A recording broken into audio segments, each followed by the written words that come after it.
Et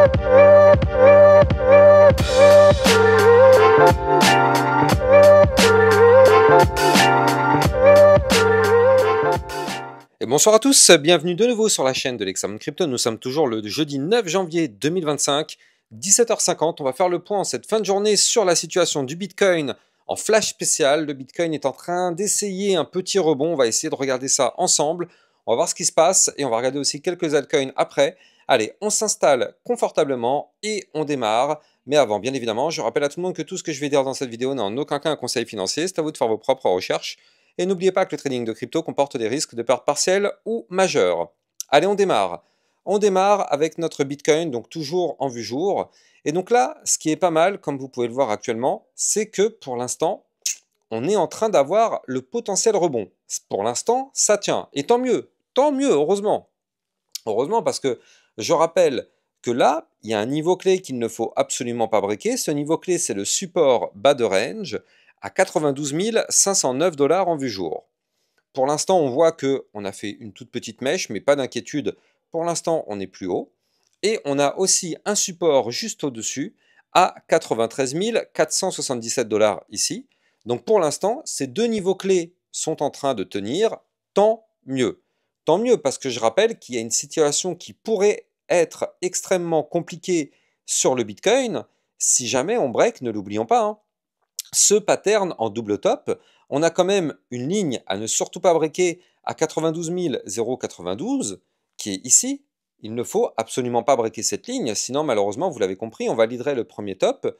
Deuxième top, ça je vous en ai déjà parlé, c'est une grosse figure chartiste baissière.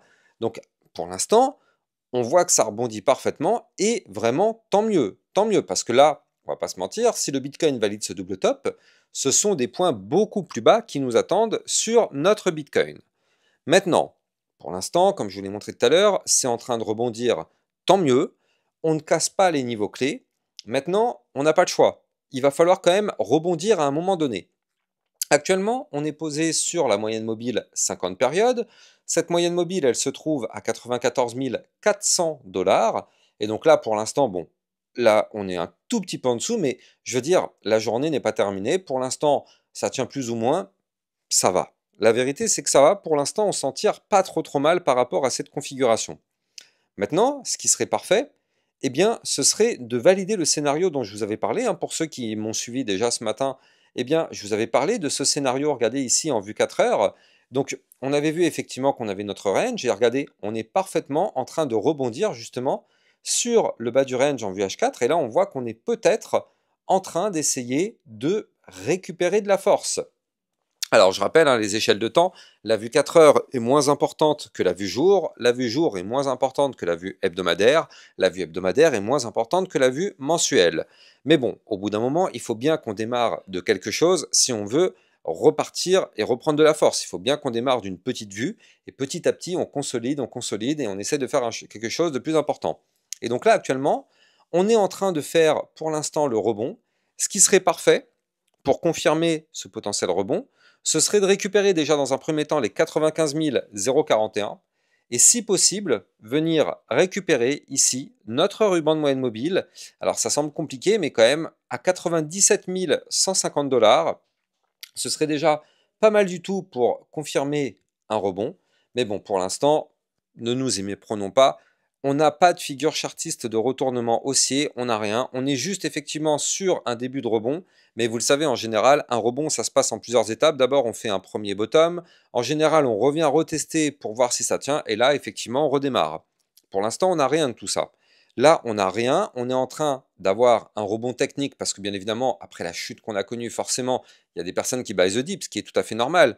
Quand on voit que le Bitcoin est tombé quand même ici à 91 733, alors qu'il y a encore une dizaine de jours, on était à 102 000, forcément, il y a des personnes qui buy the dip. Donc bon, là, on est sur un rebond technique parce que ces personnes rachètent the dip, et pourquoi pas, hein, chacun sa stratégie. Mais pour l'instant, restons tout de même extrêmement prudents. Je rappelle quand même que si on veut parler de reprise haussière, on est quand même loin du compte. Pour parler de reprise haussière, il va falloir casser de nouveau donc le range ici par le haut, donc casser la zone des 102 806, et déjà, bon, si on fait ça, déjà, ce serait très bien. On va pas se mentir, ce serait très bien. Et ce qu'il faudrait par la suite, bah, ce serait casser la TH à 107 872, voire même ici les 108 418. Et n'oublions pas que si jamais on arrive effectivement à rebondir ici sur le bas de range, on a toujours cette potentielle figure chartiste soit en gros double bottom en vue jour, soit avec une tasse séance. Pour l'instant, c'est toujours d'actualité. Pour l'instant, on a toujours cet espoir, comme vous pouvez le voir. On n'a pas cassé le bas du range, on n'a pas cassé le dernier point bas. Donc, tant qu'on ne casse pas ces niveaux clés, on a toujours l'espoir de former un de ces patterns qui est un pattern chartiste de retournement haussier. Pour l'instant, l'espoir existe toujours, mais on espère que le Bitcoin ne va pas breaker, sinon, vous l'avez compris, l'espoir s'envolerait à ce moment-là. Pour l'instant, pas d'inquiétude. Je tenais vraiment à être rassurant pour ce qu'on est en train de faire actuellement. Alors, vous le savez, on est en crypto, hein, tout peut changer d'une seconde à l'autre. On peut très bien être actuellement dans une situation ici, on est à 14 000, et demain matin, on se réveille, on est à 50 000. Tout est possible, j'y crois pas, mais tout est possible. On est en crypto-monnaie, on le sait, c'est ce qu'on appelle la volatilité. Mais pour l'instant, voilà, on est plutôt dans une configuration tranquille. Ok, on se fait très très mal là depuis 2-3 jours, mais pour l'instant, ça tient, et tant qu'on est dans ce range, pas d'inquiétude. Par contre, l'inquiétude, elle est peut-être plutôt du côté des altcoins. Et oui, ne l'oublions pas, du côté des altcoins, on n'est pas en alt season, nous ne sommes pas prêts d'être en alt season. Pourquoi? Parce que cette Bitcoin dominance, eh bien, elle est toujours bullish. Regardez, on a fait quand même une petite mèche à 58,22. Bon, pour l'instant, on est en train d'être rejeté par le milieu des bandes de Bollinger ici en vue 3 jours. Donc le milieu, il est à 58,09. Pour l'instant, heureusement qu'on se fait rejeter par ça. Mais là, regardez, on a quand même un très joli pattern en double bottom sur la Bitcoin dominance. Si ce double bottom se valide, donc si on break ici les 58,89, attention, hein, le Bitcoin seul va faire un mouvement, mais du côté des altcoins, ça ne va pas du tout bouger. Ou pire que ça va chuter. Mais en tout cas, là, avec cette Bitcoin dominance, bon, sauf si bien évidemment le Bitcoin se met à pump, et là, dans ce cas-là, les altcoins vont suivre, elles vont pump un petit peu, mais elles ne vont pas faire des grands mouvements tant que cette Bitcoin dominance reste aussi élevée. En plus de ça, c'est quand même assez sournois parce que si le Bitcoin se met à pousser alors que la Bitcoin dominance est très forte, les altcoins vont normalement pousser un petit peu mais pas beaucoup. Par contre, si le Bitcoin se met à chuter alors que la Bitcoin dominance est très élevée, par contre attention, les altcoins risquent de chuter et de chuter lourdement. Je rappelle qu'actuellement, quasiment 60% des liquidités vont sur le Bitcoin. C'est ce que nous dit cet indicateur. On est à quasiment à 58%. C'est colossal. On ne peut pas parler d'alt season tant que cet indicateur reste extrêmement élevé. Et je rappelle aussi tout de même, hein, je vous en avais déjà parlé à plusieurs reprises, mais le dollar index, il va falloir aussi s'en méfier très très sérieusement. On n'en parle plus trop actuellement, mais il va vraiment falloir s'en méfier. Avant de continuer, je rappelle que vous pouvez me suivre sur Twitter pour recevoir toutes mes news, toutes les actualités, tout ce qu'il faut savoir sur l'environnement crypto-monnaie. Tout à l'heure, je vous ai fait une vidéo aussi pour un méga drop, hein, sur Binance pour tous ceux qui sont intéressés pour recevoir un airdrop. Je vous ai fait la vidéo qui vous explique tout ça. Et n'oubliez pas aussi que sur mon Twitter, vous avez aussi bien sûr toutes les news et tout ce qu'il faut savoir. Et il y a aussi donc les liens pour accéder au club Lexa Rocket qui vous permet de recevoir encore plus de vidéos que ce que vous avez sur YouTube et des vidéos de suivi régulières par rapport à toutes vos altcoins.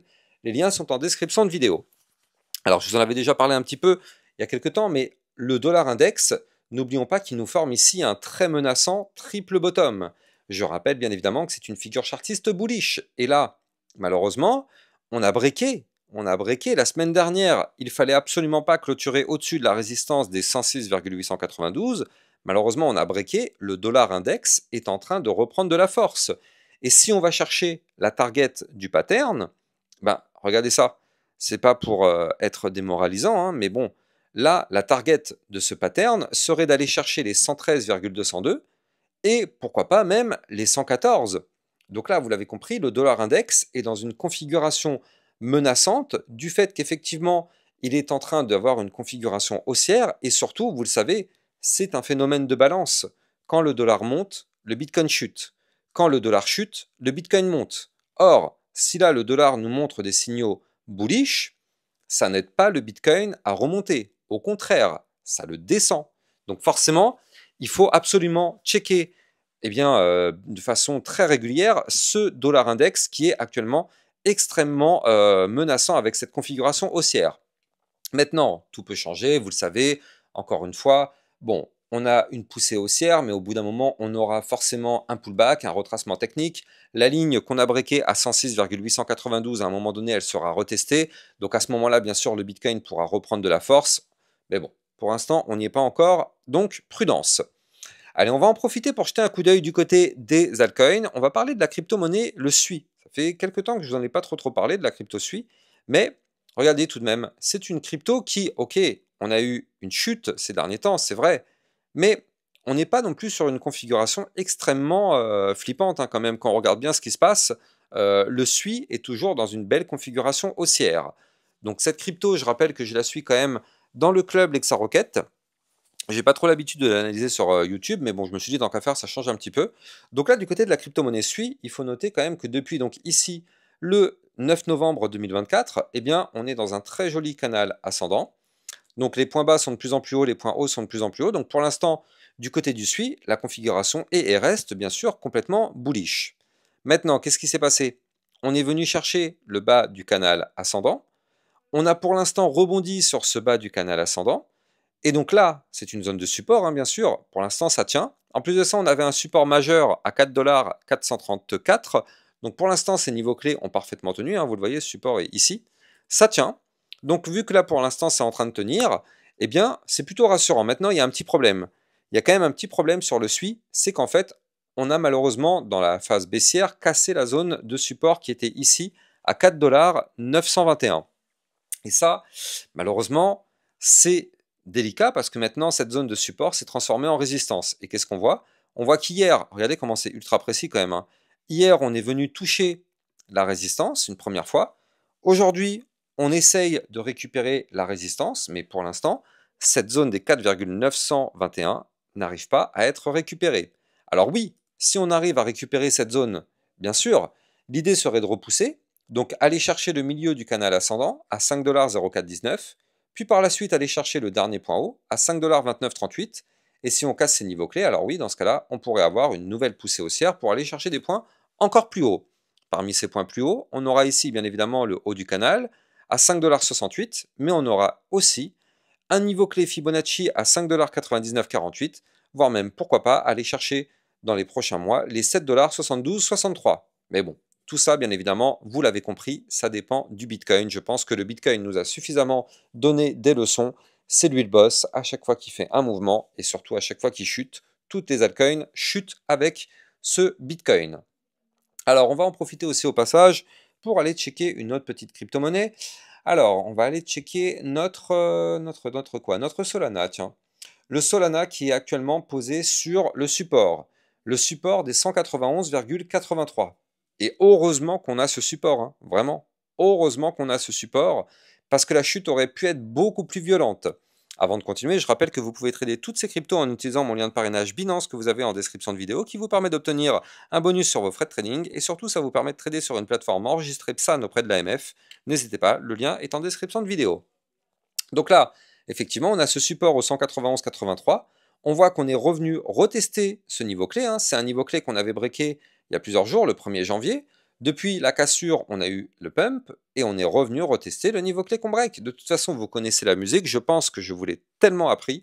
Quand on casse un niveau clé, on revient retester ce niveau clé. Donc là, on revient retester les 191,83, zone de support. Pour l'instant, heureusement que ça tient. Il faut quand même le noter, si jamais ce support vient à lâcher, le but serait d'aller chercher le support suivant à 183,94, puis le suivant à 180 $.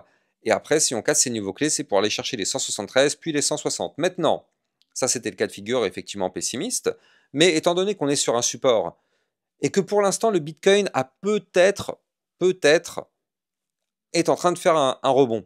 Alors dans ce cas-là, le Solana est peut-être lui aussi en train de faire un rebond. En plus de ça, sur un support, donc c'est le moment parfait. Donc là, si effectivement on est en train de rebondir, il faut tout de même noter qu'on n'a pas fait de point bas plus bas que les précédents. Et donc là, c'est une configuration peut-être en début de ta séance. C'est pas encore validé, mais si on arrive à avoir le rebond et qu'on arrive à pousser pour récupérer la zone de résistance des 219 $, dans ce cas-là, ça nous formerait alors une tasse séance. Et donc ça, vous le savez, c'est pour reprendre de la force par la suite. L'idée de faire cette tasse séance, ce serait d'aller rechercher les 249, voire même les 260 $, qui correspondent effectivement à la zone de la TH. La TH est à 264 $, il faut le noter. mais grâce à ce pattern en ta séance, on pourrait effectivement reprendre de la force. Maintenant, on ne peut pas parler encore de ce pattern-là, parce que comme vous pouvez le voir, il manque toute la partie de droite, tout ça, on l'a pas. Donc là, c'est juste de l'anticipation, mais bon, si ce support arrive à tenir, bah, le but du support, c'est justement qu'on ait un rebond dessus et qu'on rebondisse. Donc justement, on va surveiller ça, ça risque d'être vraiment palpitant dans les prochains jours. En tout cas, j'espère que vous avez kiffé la vidéo. N'oubliez pas de liker, commenter, partager au maximum. Abonnez-vous à la chaîne YouTube pour recevoir tous les jours 1, 2 à 3 vidéos concernant le Bitcoin et les altcoins. Excellente soirée à vous, ciao ciao!